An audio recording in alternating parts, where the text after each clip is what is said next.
या शरण जावे सर्व भावे देवासी तो हा उतरील पार भवदुस्तर नदीचा भव आहे करुणावंत अनंत हे नामजा तुका मने साक्षी आले तरी केले प्रगट तो हा उतरील पार भवदुस्तर नदीचा पांडुरंगा करो प्रथम नमन पांडुरंगा करो प्रथम नमन पांडुरंगा करो पांडुरंगा करू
जयांचे केले स्मरण होय सकळ विद्यांचे अधिकरण तेची बंधू श्री चरण श्री गुरूंचे ते नमस्कारुनी आता अलंकापुरी रम्य सिंहासनस्थं पदं भोजते जं स्फुरदिक् प्रदेशं विधीन्द्रादि दैवै सदा स्तूयमानं समाधिस्थमूर्ति भजे ज्ञानदेवम् ओम नमो ज्ञानेश्वरा करुणाकरा दयाळा तुमचा अनुग्रह लादलो पावन झालो चराचरी महिम्न पारं ते परम विदुषो यद्य सदृशिः स्तुतिर्ब्रह्मादीनामपि तद्वसन्नास्त्वयि गिराः अथा वाचः सर्वस्वमति परिणामावधिगृणन् ममापेश स्तोत्रे हरनिरपवादः परिकराः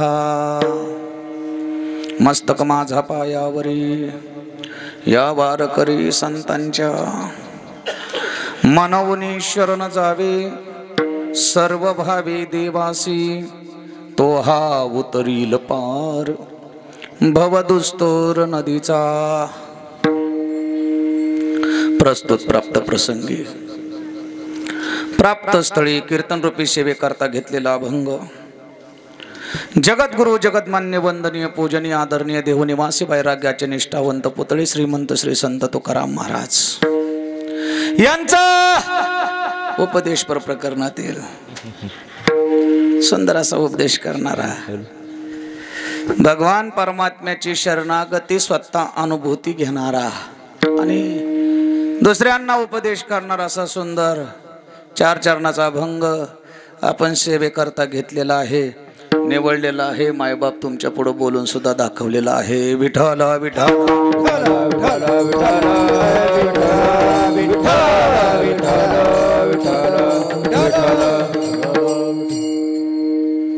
चालत असलेला अखंड हरिनाम सप्ताह आज 6वा दिवस आहे। अरे 6व्या दिवसाचा हा भगवान भोलेनाथाचा उत्सव सालाबाद प्रमाणे सुरुवात आहे। रामकथा आहे। आता जास्त लोकांची नावं घेत बसत नाही, आता लय उशीर झाला। अगदी मोजकी ठोकळ ठोकळ अंग असं तुम्ही पकवाजातून बोलू लागा काही गोष्टी। म्हणजे सुंदर असे सगळे गायनाचार्य वृंद आहे।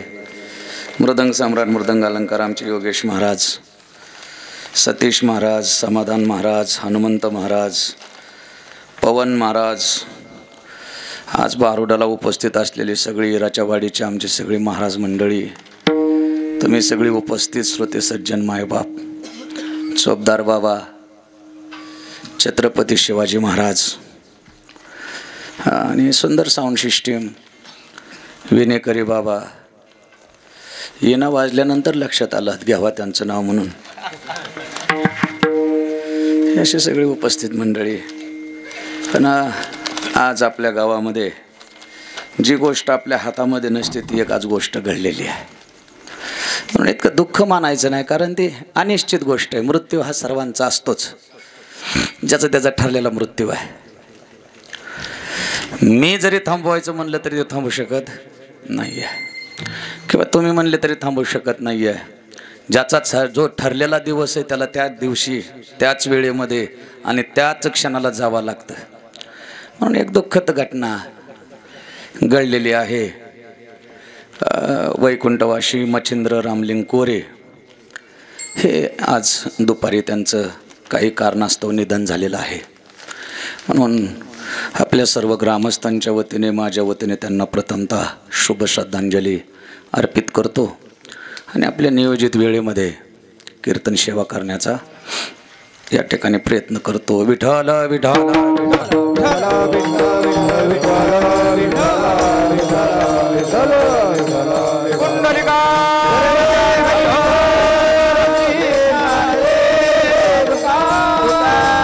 छत्रपती शिवाजी महाराज की नमः पार्वते पते शिवा हर हर हर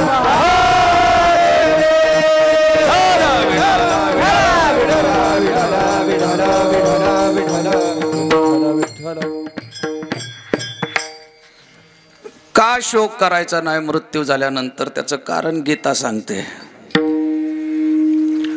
की जिवंत माणसाचाही शोक करू नये. जिवंत माणसाचा जास्त त्रास देतो शोक केल्यावर, आणि त्याच्यापेक्षा ज्याचा मृत्यू झालाय त्याचाही जास्त काळ शोक करू नये. म्हणून सप्ताहामध्ये खूपच मोठं विघ्न आलं असं काय कोणी मनाला लागून घेऊ नका. आनंदाने तो सोहळा पूर्ण करा. कारण का तर या सृष्टीचा सिद्धांत आहे महाराज, या लोकालाच नाव मृत्यू लोक आहे, स्वर्ग लोक वगैरे नाही. म्हणजे इथं जो जन्माला येतो त्याला मरावंच लागतं. मग त्याचं कारण कोणतंही असू शकतं, पण मरावं लागतं हे निश्चित आहे. म्हणून हा आनंद उत्सव जो चाललेला आहे त्याच्यामध्ये इतकं बाधा आणण्यासारखं काही नाही आहे. आणि उलट या उर्वरित कीर्तनाच्या माध्यमातून त्या जीवाला मुक्तीही प्राप्त होऊ शकते. विठ्ठल विठ्ठल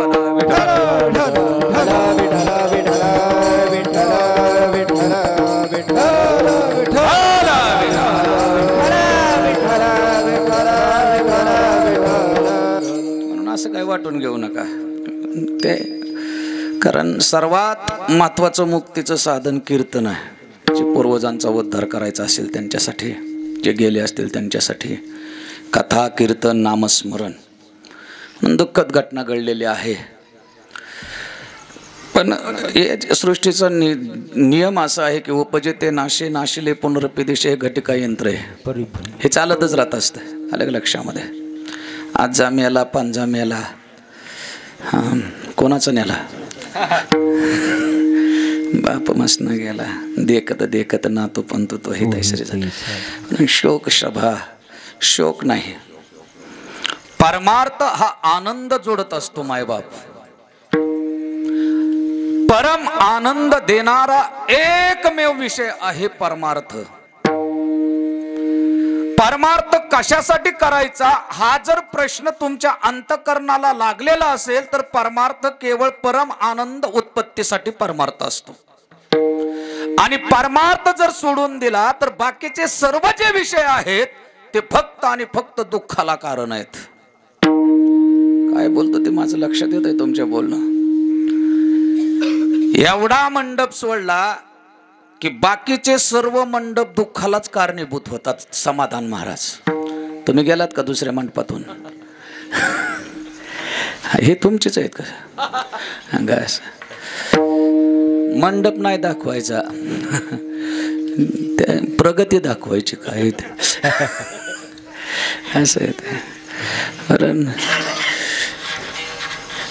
हा जो सुख सोहळा आहे हा स्वर्गामध्ये सुद्धा नाही मायबाप. म्हणून चालत असलेला अखंड हरिनाम सप्ताह या मंडपासारखं सुख देणारा दुसरा कोणताच मंडप नाही आहे. हा सुख सोहळा स्वर्गे आहे, हा सुख सोहळा स्वर्गे आहे, हा सुख सोहळा स्वर्गे आहे, हा सुख सोहळा. विठ्ठल विठ्ठल म्हणा वेळोवेळा, हा सुख सोहळा स्वर्गी नाही, हा सुख सोहळा स्वर्गी नाही. विठ्ठल विठ्ठल म्हणा वेळोवेळा, हा सुख सोहळा स्वर्गी नाही, हा सुख स्वर्गी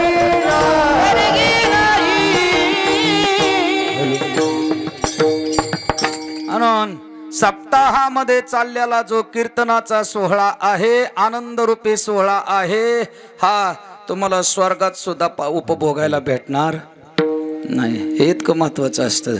तुम्ही म्हणताल तुम्हाला कसं काय माहिती? माझे दर आठवड्याला एक चक्कर असते. कुठं? आणि माझ्यावर एक फ्री आहे. माझ्यावर कोणाला यायचं असलं तरी एक जणाला येता येतं, पण फक्त येताच येतं. पुन्हा तिकडून माघारी येता येत नाही. यायचं असलं कोणाला तर. अलग लक्षामध्ये. पण हा जो सुखाचा सोहळा आहे हा स्वर्गात नाही. आणि चालत असलेला अखंड हरिनाम सप्ताह 6वा दिवस आहे मला वाटतं आज. आणि त्याच्यामध्ये घेतलेला अभंग जगद्गुरु तुकोबारायांचा आहे. अगदी थोडक्यामध्ये चिंतन मला मांडायचं आहे, करायचं आहे. कारण मला माहिती आहे, मला अगदी प्रखरतेने जाणवलेलं आहे की कितीही कीर्तनं केली तरी तुम्ही काय सुधारणार आहे का? नाही म्हणली, सगळी म्हणली बघा, ए टू झेड. हा, म्हणून त्याच्यामध्ये इतकं जास्त करण्यासारखं काही जबाबदार बाबा. तुम्ही मिशा कमी केल्या काय? गेल्या वर्षी बऱ्याच होत्या, कमी झाले. हे सोहळा एवढा आनंदाचा. अगदी थोडक्यामध्ये जगद्गुरु तुकोबाराय या भंगामध्ये भगवंताला शरण जा असं म्हणतात, पण कोणत्या देवाला शरण जा असं काही उल्लेख केलेला नाही. आणि 3च प्रश्नाची उत्तरं द्यायची सागर महाराजांना संपवायचं. हा, कारण जिथं झोपीचा टाईम आहे तिथं कीर्तनाला माझ्या सुरुवात आहे. मी हे तो उभं राहिलेलं हे 5-6 म्हाताऱ्या जांभळ्या देत होत्या बघा. कोणत्या होत्या ते बघा. हा, आणि मग त्या अवस्थेत कीर्तन करणं म्हणजे कीर्तनकार पण तितकाच अंतकरणाचा लागतो. अलग लक्षामध्ये. म्हणून 3च प्रश्नाची उत्तरं बापू आपल्याला द्यायची. आता महाराज शरण जायला सांगतात. का भगवंताला शरण जायचं, कसं शरण जायचं आणि कोणत्या देवाला शरण जायचं, हेच 3 प्रश्न. विठ्ठला विठ्ठला विठ्ठला विठ्ठला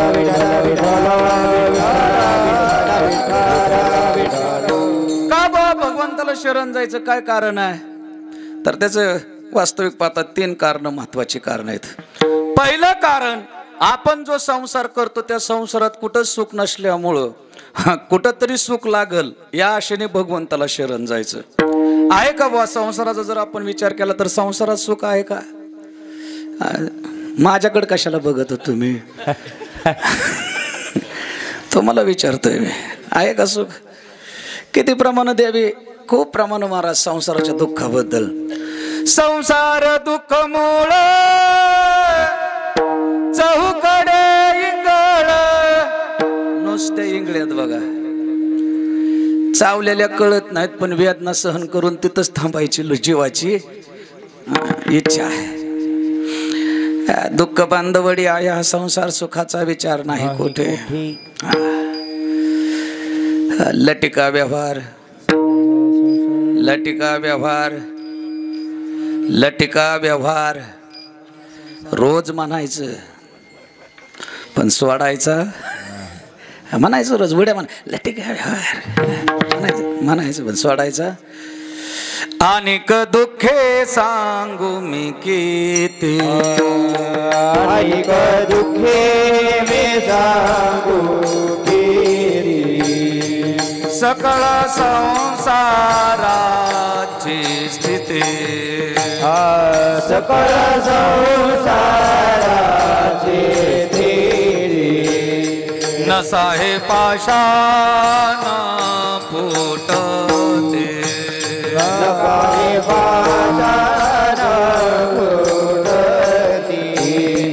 भय ताप चित्ती भरलासे अनेक दुःखे सांगू मी किती अनेक दुःखे सांगू मी किती भय ताप चित्ती भरलासे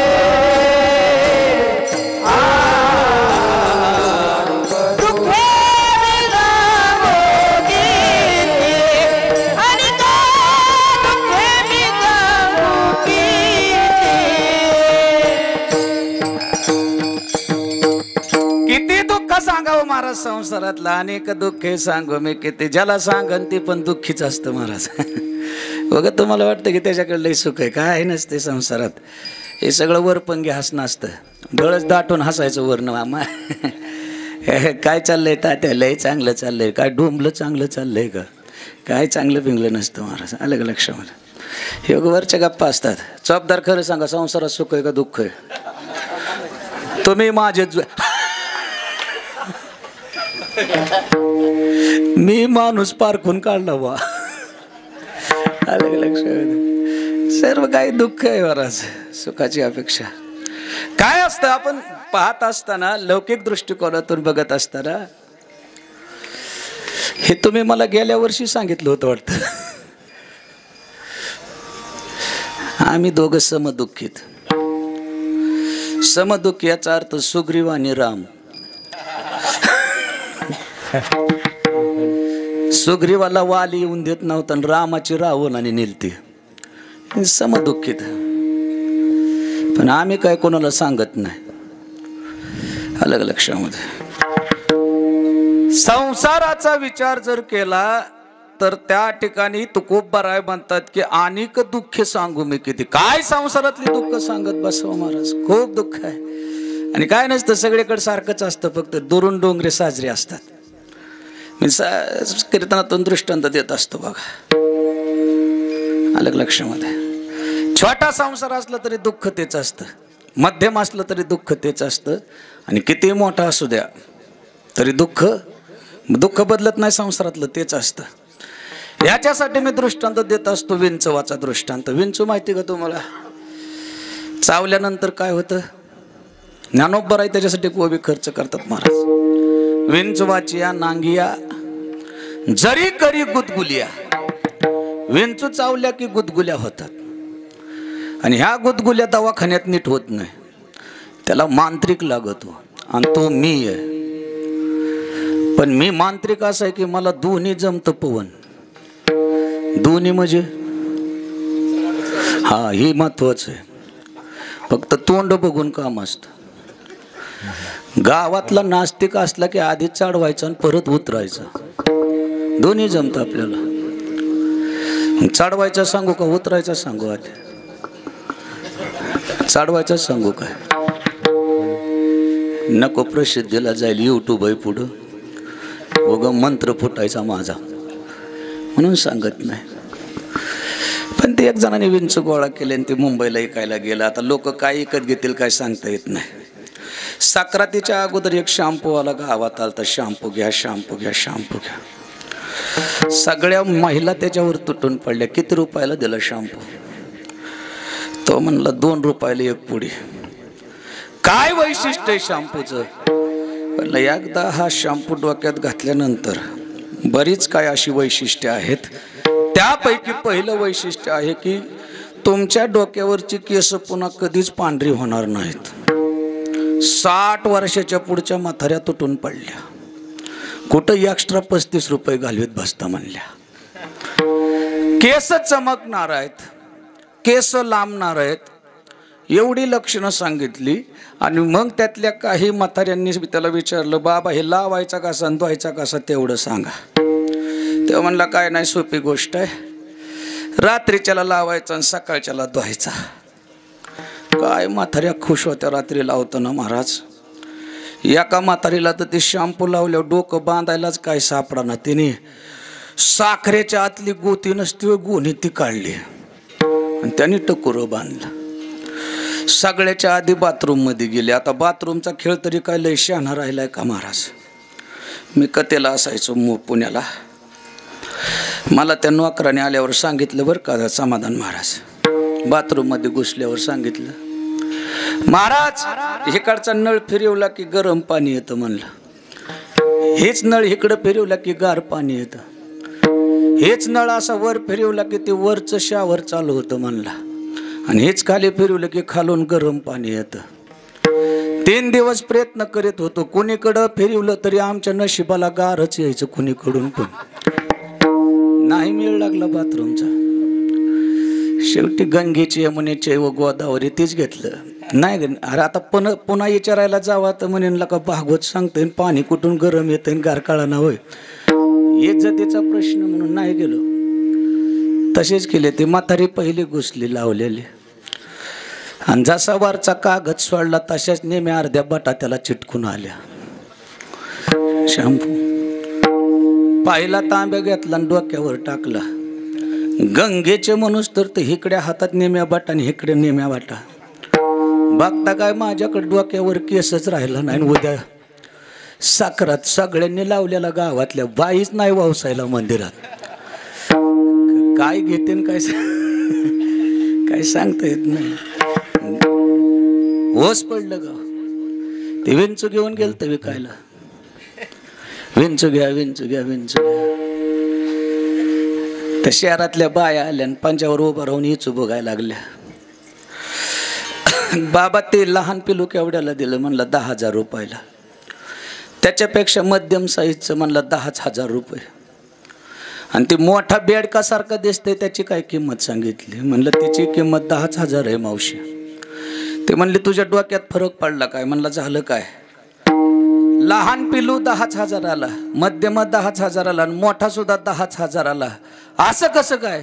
ते म्हणलं मावशी आधी पिलू चावून घ्या, नंतर मध्यम चावून घ्या, नंतर ते बेडकासारखा चावून घ्या. तिघाचा गुण जर सारखाच आला नाही तर पैसेच देऊ नका म्हणला. सांगण्याचा तात्पर्य अर्थ एवढाच की संसार लहान दिसत असला तरी दुःख तेच असतं मायबाप. मध्यम असलं तरी दुःख तेच असतं.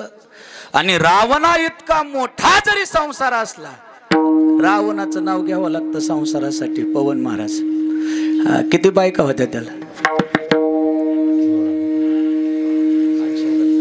80,000 होतात काय तुम्ही एखाद्या लग्नाला.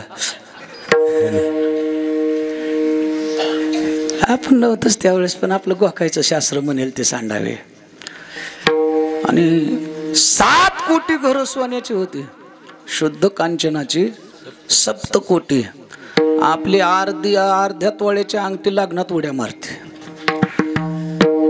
तीच मिरवतो घेऊन. 7 कोटी कुठं ना अर्धा तोळा कुठं. एवढा ज्याचा संसार त्याच सुद्धा कवडी गेली नाही. सांगा ते कवडी गेले नाही. सांगा ते कवडी गेले नाही. सांगा ते कवडी गेले नाही. सांगा ते कवडी. तुका मन जाती संपदाय वडी.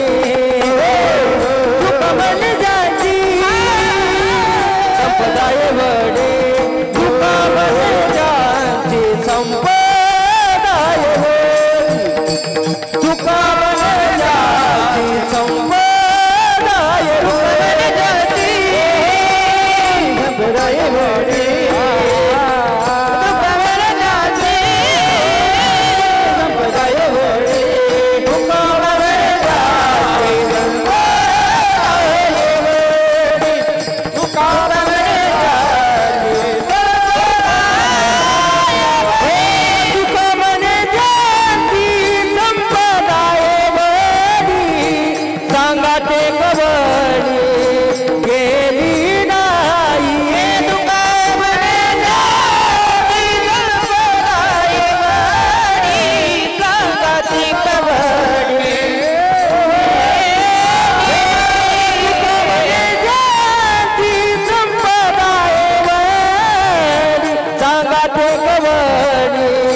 गेली नाही सांगा ते कबरी गेली नाही सांगा ते कबरी गेली नाही सांगा ते कबरी गेली नाही तुका म्हणे गाते संपताय वाडे तुका म्हणे गाते संपताय वाडे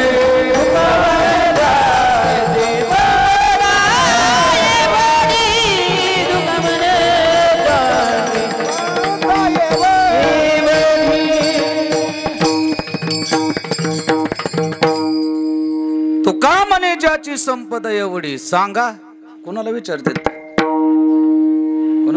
बारा ते महाराज सांगा ते कवडी कवडी कवडी काय झालं कवडी गेली नाही बरोबर आणि तुम्ही कुठं गुतून बसला 2 पोरण 2 गुरण 2 ढोरण 4 कोंबड्यान 2 शेळ्यान 2 गायान 1 अंतुल्यान ह्याच्यात गुतून बसलात तुम्ही. ज्याचे 8 कोटी घर सोन्याचे होते त्याचं गुंजभर सोनं गेलं नाही कवडी आणि तुम्ही ह्यालाच बसा आवडून माझं करीत. हे संसाराचं गणित आहे महाराज. किती मोठा संसार असला तरी दुःख तेच असतं. अलग लक्षामध्ये दुःख संसार आणि सुख हे गणित कधी एकत्रच येत नाही महाराज लक्षात ठेवा. अलग लक्षामध्ये एकत्र येत नाही. उद्याच्या धंद्याचा फोन विठ्ठल विठ्ठल विठ्ठल विठ्ठल विठ्ठल विठ्ठल विठ्ठल विठ्ठल येतो टायमाला ठेवा झोपा. विठ्ठल विठ्ठल विठ्ठल विठ्ठल विठ्ठल विठ्ठल विठ्ठल बरोबर. संसाराचं गणित आणि संसार आणि सुख हे एकत्र कधी नांदत नाही. जिथं संसारात पाऊल ठेवलं त्या जीवाला दुःख उपभोगावंच लागतं.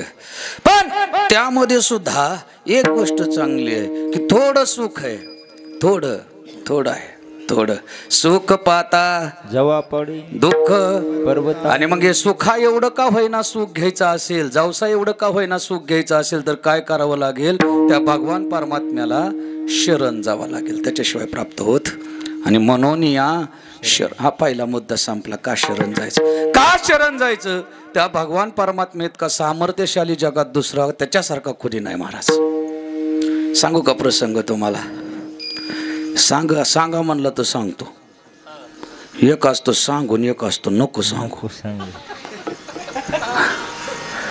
ही गोष्ट नाही सांगायची आपल्याला. त्याच्या इतका सामर्थ्यशाली कोण नाही महाराज. युद्ध लागलं बरं का बाबा कोणाचं रामाचं आणि रावणाचं आणि त्याच्यात लक्ष्मणाला शक्ती लागली.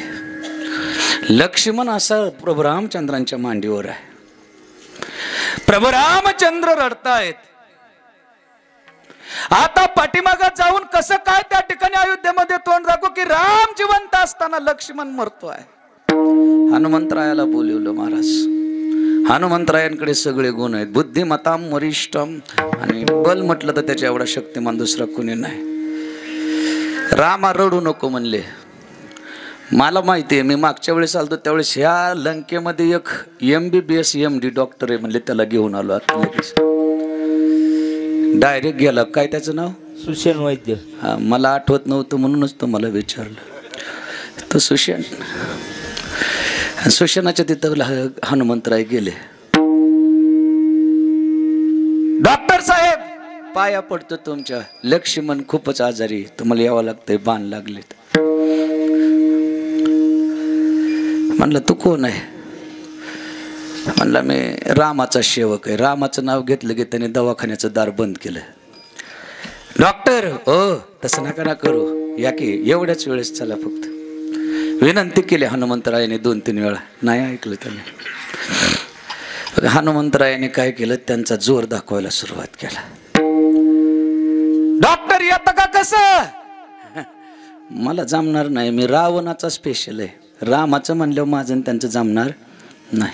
आणि जरी गेलो तरी रावण मला जिवंत सोडणार. मग तुम्ही जा. येतं का कसं. 2दा 3दा तसं म्हणल्यावर नाही विचारलं 5व्या वेळेस हनुमंतरायाने. जय श्रीराम. ते शिफ्टनीच येडा टाकला. डॉक्टर आहात दवाखान्यालाच येडा टाकला शिफ्टीचा. दवाखान्यासहितच डॉक्टर मेडिकल सहित मेडिकल सुद्धा डायरेक्ट जिथं शक्ती लागली होती तिथं आणि सगळी रावण ते वाहणार पिदे पिदे हसायला लागले. काय कळतंय काय माकाड ते माकाडच म्हणले. डॉक्टरला बोलवायला सांगितलं दवाखानाच घेऊन आले. खाली आणले. प्रभू रामचंद्र त्या हनुमंताला म्हणतात हनुमंता हे असं कसं काय. अरे डॉक्टरच आणायचं ना दवाखानासहित डॉक्टर कशाला आणलंय. तुम्हाला माहिती नाही म्हणलं. हे डॉक्टर एवढा हुशार आहे. नुसता डॉक्टरला घेऊन आला असतं तर ती पुन्हा म्हणलं असतं की ती कानात घालायचं विसरलंय परत गेलं असतं. पुन्हा म्हणलं असतं ही इंजेक्शन विसरलंय परत गेलं असतं. अमुक गोळी विसरली परत गेलं असतं. त्याच्यापेक्षा सगळंच घेऊन आलोय म्हणला चेक करा. मग सुशनला बळच म्हणायचा गादा टाकेन नाही तर चेक कर. आणि मग ते चेक केलं. शक्ती सांगतोय मी त्याच्या इतकं सामर्थ्यशाली जगात दुसरा कोणी नाही. देवा इतकं सामर्थ्य कोणामध्ये नाही. हनुमंतरा इतकं सामर्थ्य नाही. चेक केलं आणि चेक केल्यानंतर त्या डॉक्टरने सांगितलं आत्ताच्या आत्ता जावं लागेल आणि सूर्योदयाच्या अगोदर याला असं दिव्य वल्य आणावं लागेल आणि ते तुम्हाला भेटेल हिमालयामध्ये द्रोणागिरी पर्वतावरती. 100 योजने समुद्र पार करून सुद्धा पलीकडे जायचं होतं. 1000 किलोमीटर. त्यावेळेस ते हिमालय पर्वत येत होता आणि ते द्रोणागिरी पर्वत येत होता. एवढी मोठी ताकद दुसऱ्यामध्ये होती काय महाराज. सामर्थ्याचा विचार केला तर शक्यच नाही. जय श्रीराम करीत तिथं गेले. त्या पर्वतावरती गेल्यानंतर सगळंच चमकत होतं, सगळंच दिव्य दिसत होतं. आता न्यायची कोणते इतक्या लांब यायचं जायचं काही सोपं नाही. तोवर दिवस उगवायचा. महाराज त्याच डोंगराला टाकला येडा सगळ्या शिफ्टीचा. सामर्थ्य सांगतोय मी. मुठभर नाही आणले. जय श्रीराम करीत सगळा पर्वतच उचलून आणला. पुन्हा माकडा हसले महाराज. औषध आणायचं तर एवढी एवढी डोंगरच घेऊन आले. अरे हनुमंत असं कसं काय डोंगरच कशाला आणला. म्हणला देवा ह्याच्यातलं मला काय कळत नाही. आणि 100 योजने परत जायचं आणि 100 योजने यायचं इतकं सोपं नाही. तोपर्यंत दिवस उगवला होता. त्यावेळेस सुशनला विचारा कोणती वनस्पती कोणतं काय ते घेऊन टाक म्हणा. आणि ते घेतलं लक्ष्मण जिवंत केला. मला सांगा 100 योजने जायचं तिथलचा डॉक्टर दवाखान्यात नाही आणायचं हे सामर्थ्य फक्त माझ्या हनुमंतरायाकडेच होतं महाराज. एवढी मोठी ताकद सामर्थ्य. चला पुढे. इंद्रदेवाने ज्यावेळेस गोवर्धनाची पूजा बंद केली त्यावेळेस शिळा एवढ्याला पाऊस त्या गोकुळामध्ये पडायला सुरुवात केली. आणि भगवान परमात्मा म्हणला आपण गोवर्धन पर्वत उचलू. गोवर्धन म्हणतोय मी. 50 किलोचं ठिक उचला ना आता. खारीकन खोबरं बदाम काजू खायनातच लोक आता. गुटखा मावा तांबाखू शक्त्या पार रेडूच झाल्या. आणि अजून मी तुम्हाला समाधान महाराज सांगतो 50 वर्षांनी नाही 10च वर्षांनी. आता तरी 50 वर आहे. 25 वर ठिक येणार आहे. परत 10 वर येणार आहे. 5च्या वेळेस बघा तुम्हाला ताकद किती असते लोकांना. 5 किलो सुद्धा उचलायचे मुश्किल होणार आहे.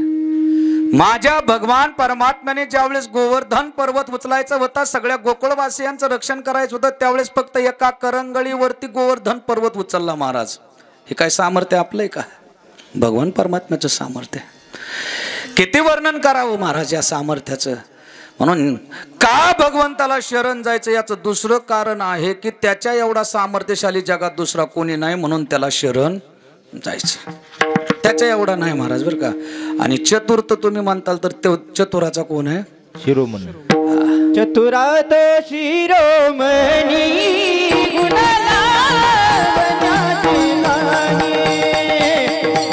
मुकुट सतरामणी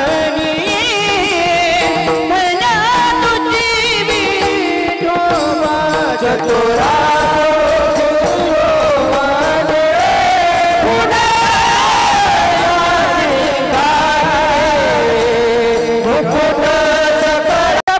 दुसरा चतुर दुसरा कोणीच असू शकत नाही. आपण चतुर असतो पण आपल्यापेक्षा कोणतरी चतुर असतच. अलग लक्षामध्ये आपल्यापेक्षा कोणतरी चतुर राहतच महाराज. लक्षात ठेवा आपल्यापेक्षा चतुर राहतं माणूस. एकदा काय झालं, अमेरिकेत मीटिंग होते आपल्या इकडच्या पुढाऱ्यांची. दराव तुमच्या भक्ताचा फोन आहे, द्या त्यांच्याकडे, बोला. नेम्या रात्रीला सुद्धा लोक झोपून देत नाही. हे 12 ते महाराजाकडे द्या, बोला. विठाला विठाला विठाला विठ्ठला विठ्ठला विठ्ठला विठ्ठला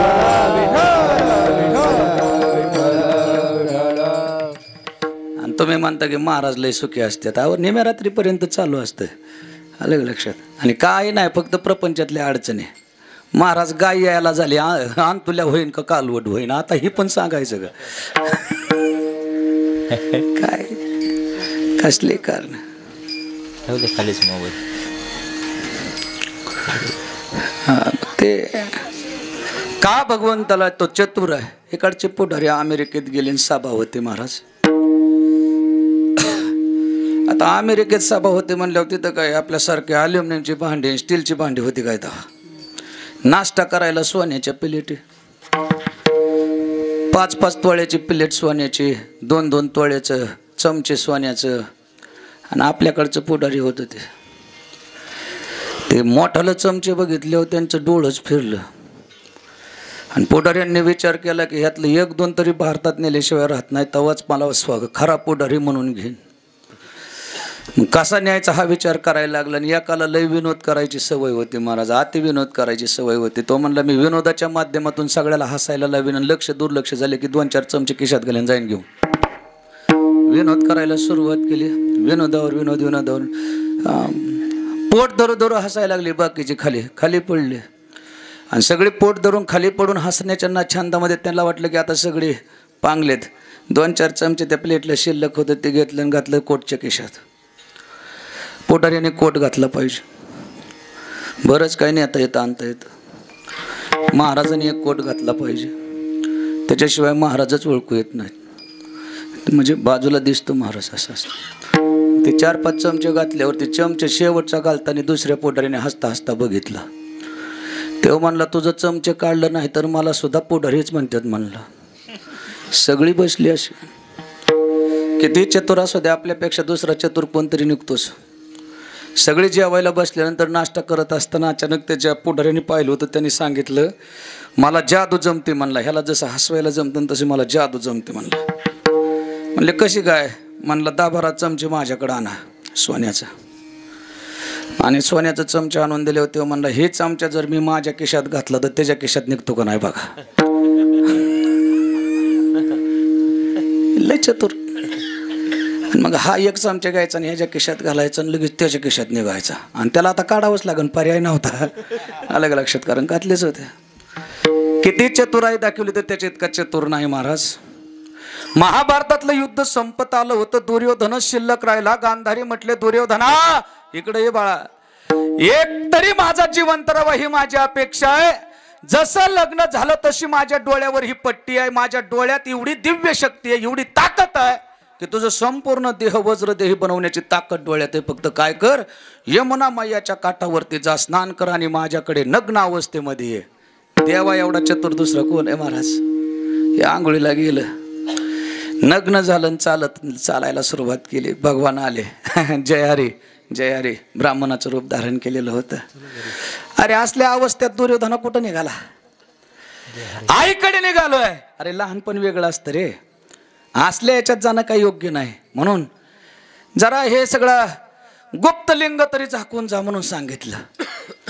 म्हणलं आता कशाने झाकू एवढ्या निमरात्रीचं. म्हणलं मी केळीची पानं आणल्यात की कशाला घाबरत. केळीचं पान दिलं आणि तेवढंच झाकलं महाराज. असं गोंधळलं, आपलं टायवल गोंधळल्यासारखं गेलं. आलास बाळा दुर्योधन आलास. आलो आई.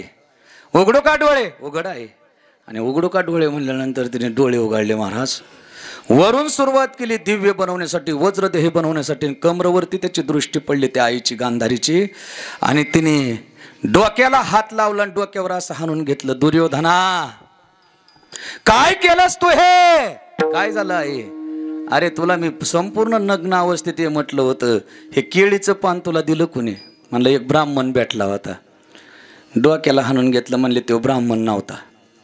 मग कोण होता. तो मास्टर माइंड कृष्ण होता म्हणले.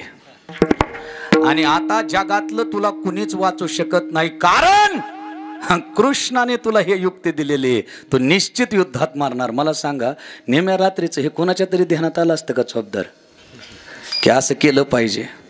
लक्षात ठेवा, त्याच्या एवढा चतुर कुणी नाही, त्याच्या एवढा सामर्थ्यशाली कुणी नाही. म्हणून तुकोबराय म्हणतात की तुम्ही काय करा, त्याला शरण जा, म्हणून या शरण जावे. आणि आता सर्वात महत्वाचं कारण का बो देवाला शरण जायचं, तर अनादिकालापासून जीवाच्या पाठीमागं जन्म आणि मृत्यूचं दुःख चिकटलेलं आहे. आणि ते भगवान परमात्म्याला शरण गेल्याशिवाय ते दुःख कोणीही नष्ट करू शकत नाही. म्हणून तुकोबराय म्हणतात, म्हणवनी शरण जा. कालापासून जीवाच्या पाठीमागं लागले महाराज. जन्म घेताना पण सुख नाही. काय सुख आहे बरं जन्म घेताना, मला खरं सांगा, काय सांगू गर्भीची यातना. मज भोगिता नारायणा मांस मल मूत्र जाना तो जक्षण, ह्याच्यातूनच सगळे येतात महाराज, बरं का. गर्भवासातूनच सगळ्याला यावं लागतं. तिथं काय लय सुख नाही.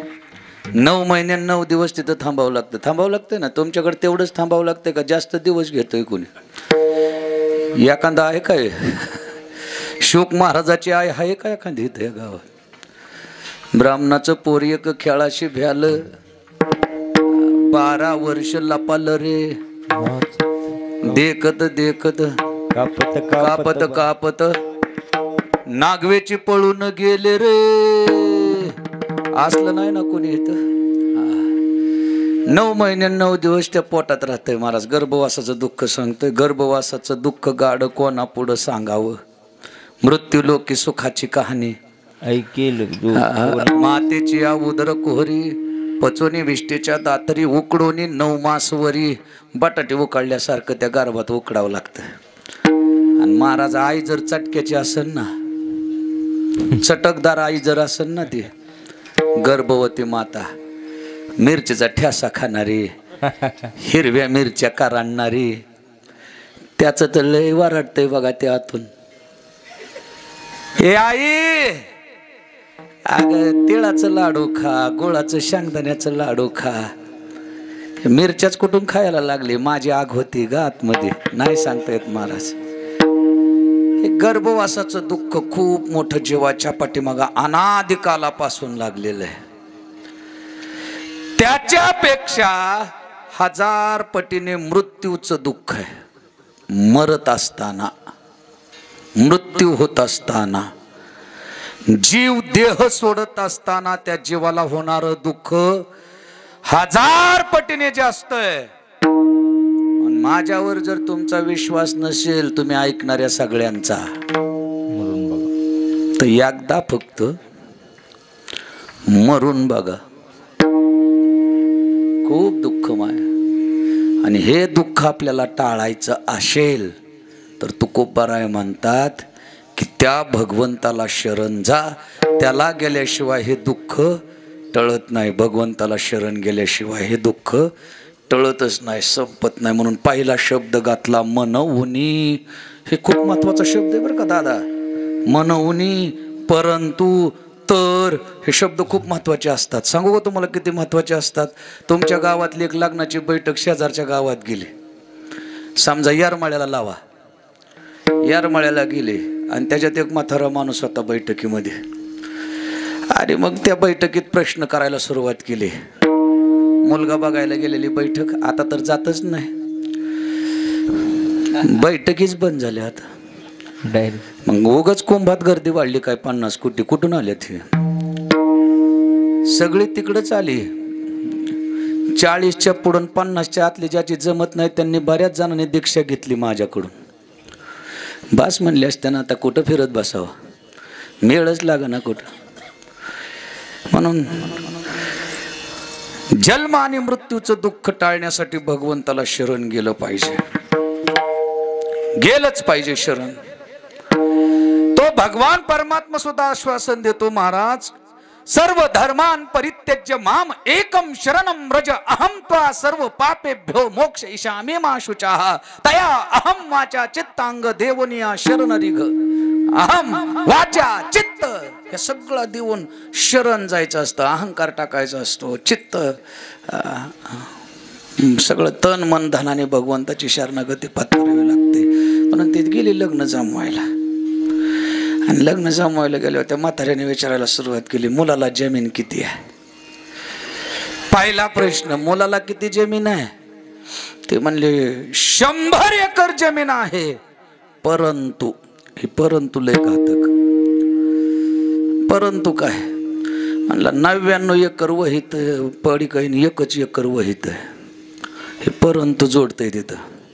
जाऊ द्या म्हणले, असेल कधीतरी होईल वहीत. म्हणले पाण्याची काय सोय? 7 विहिरी आहेत, परंतु एकीला पाणी नाही. काय उड्या टाकून जीव द्यायला बांधल्यात काय त्या? पाणी नाही. परंतु गमती जरी शब्द असतात महाराज. परंतु जाऊ द्या म्हणले, लागल कधीतरी पाणी.